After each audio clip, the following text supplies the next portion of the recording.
Welcome back, everyone, to Remote Learning Week 9. Today's lesson is about pH and ion concentration. So last week you did a simulation that looked like this, and you were playing around with what acids and bases and pH were. So one of the questions at the end of your assignment was, what trends do you notice between pH, how acidic or basic something is, and ion concentration? So hopefully you notice some trends between these things. So we're going to go a little bit deeper into how these are all related. So recalling what the simulation looked like, which diagram represents an acid and which represents a base?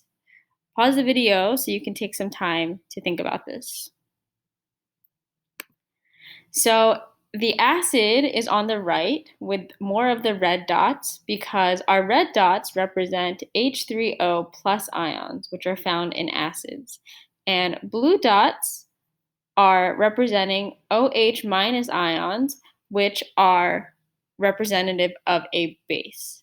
So you should have seen with your different solutions, anything with more red dots had more H3O ions, which was an acid, and then anything with more blue dots, the OH minus ions, those were a base. So a fun little story before we get into pH and ion concentration. So when I was in college, I interned for a company that tested flavors and fragrances, and I worked in the quality control lab. And before I got the internship, I had an interview, and the manager had emailed me about a week before the interview and told me to prepare to be quizzed on my knowledge of chemistry. So I studied and I prepared. I even talked to some of my professors about it.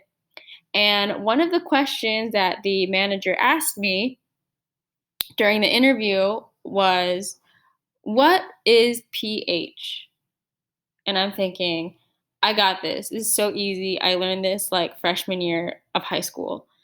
pH is the measure of an acid or base. And he corrected me and he actually says pH is the negative of the base 10 logarithm of the activity of the hydrogen ion. And I'm like, what? Okay. And it wasn't until like a couple years later that I truly understood this concept. So I'm going to explain it to you. I'm going to simplify it. So pH and ion concentration are related in that as the H plus ion concentration increases, pH decreases. So we know that anything that has a low pH is an acid, right? So if pH is decreasing, that means something is getting more acidic. We also know that H plus ions are found in an acid, and we saw that from the simulation. So that's how these two things are connected. pH decreasing means that the H plus ion concentration is increasing. And every jump in the pH number equals a change in ion concentration by a power of 10. For example, 2 jumps in the pH scale, let's say we were going from pH of 6 to a pH of 4, that's 2 jumps. So that's 2 powers of 10. So 10, that's where we get 10 squared from, which is really equal to 100. So pause the video now so you can write down this definition, and then we'll go a little bit deeper into what this means.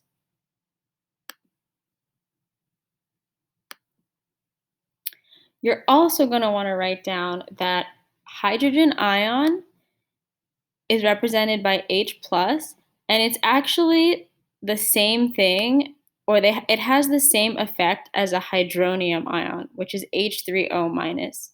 So you may see these two ions used interchangeably because these both represent an acid. So add this to your notes as well.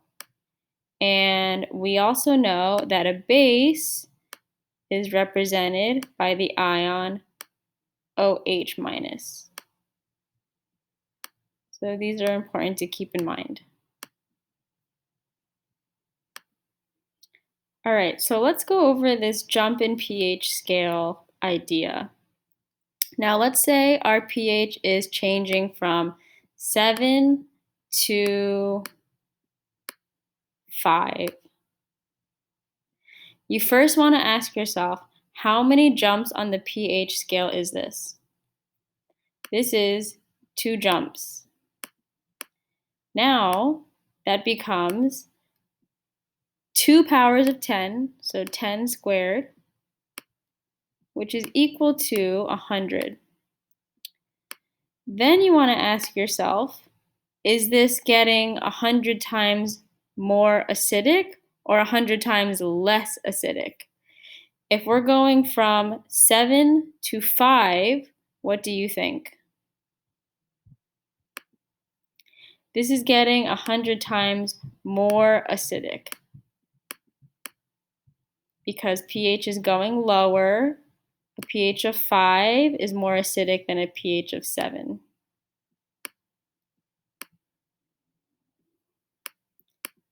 Okay, let's try another one. Let's say we're going from a pH of 11 to a pH of 14. Ask yourself first, how many jumps on the pH scale is that? That's 3 jumps. So how many powers of 10 is that? That's 10 to the third, which is equal to what? It's equal to 1,000. I know this because the number of zeros is equal to the exponent, so that's an easy way to figure it out.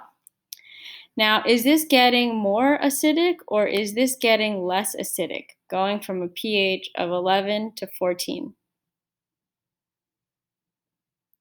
This is getting less acidic because 14 is actually more basic. That's the most basic number on the pH scale. So this is becoming 1,000 times less acidic.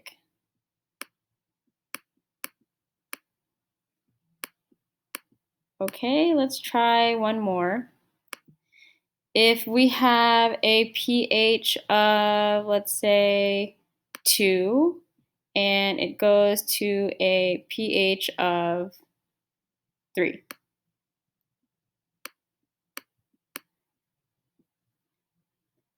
Again, this is, you want to count the jumps on the pH scale. So this is 1 jump.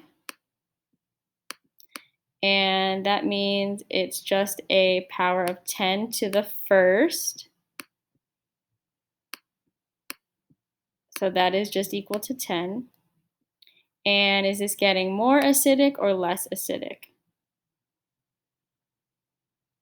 3 is more basic, so it's getting 10 times less acidic.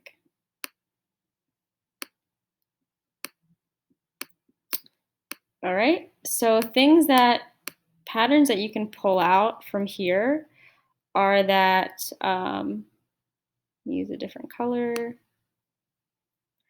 The number of jumps on the pH scale is equal to the exponent and equal to the number of zeros.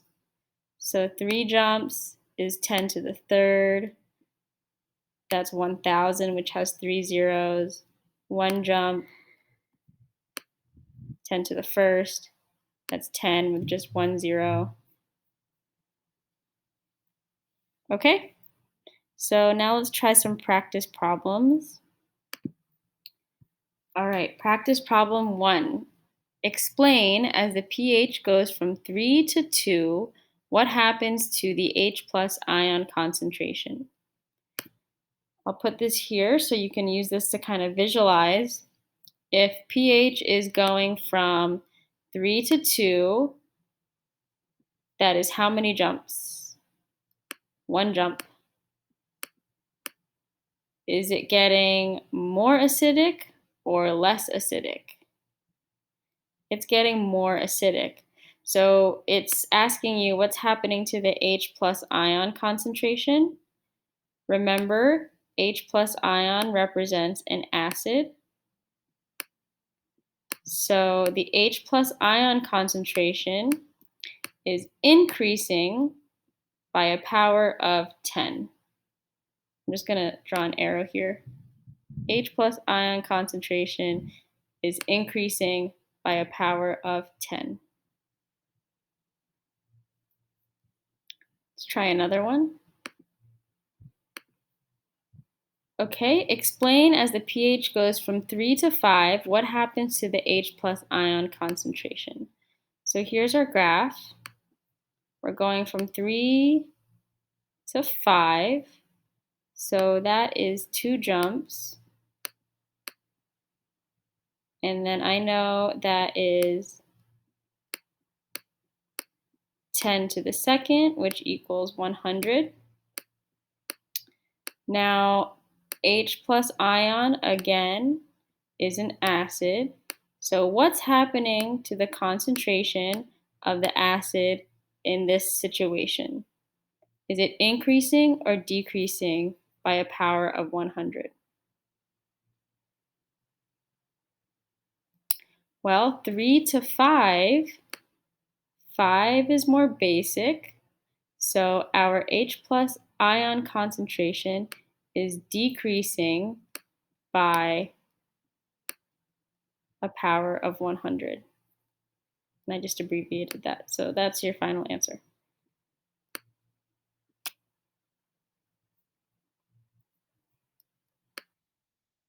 So your Google form check for understanding questions are mostly going to be questions just like the examples that we did. The last thing we're going to do is write down another definition of acids and bases because there's actually a couple ways to explain it. So if we look at these two pictures here, can you identify which is the acid and which is the base? Your acid is on the left and your base is on the right. Now, another definition for what acids and bases do are called Arrhenius definitions. So an Arrhenius acid is any solution that gives off hydrogen ions or hydronium ions. And we call this an H plus donor because the solution is giving off these ions. For an Arrhenius base, that's something that gives off hydroxide ions or OH minus ions. So these over here. And an Arrhenius base is also called an H plus acceptor. So why do you think that this one is called an acceptor? Pause the video and take a few moments to think if you need.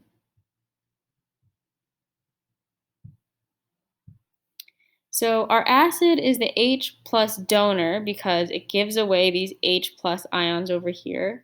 And if you look at the base, what a base is mostly made of, it has this negative charge. It has one negative charge with the OH ion. And it actually combines with an H plus ion perfectly because this has a +1 charge. So a -1 and a +1 will combine. Therefore, the base is considered an H plus acceptor. Remember when we talked about ions and we worked with making the charges come together? So it's the same concept here. And if you also think about when we talked about oxidation and reduction, whenever there's oxidation happening, there has to be reduction happening because if something is losing an electron, something must be gaining an electron. It's the same concept here. If H plus is being donated or given away, there has to be something that's also accepting that H plus. So that's another way to think of acids and bases. Okay, make sure you write down this definition, and that's our lesson for today. So good luck. and I will see you guys for part 2 for this week.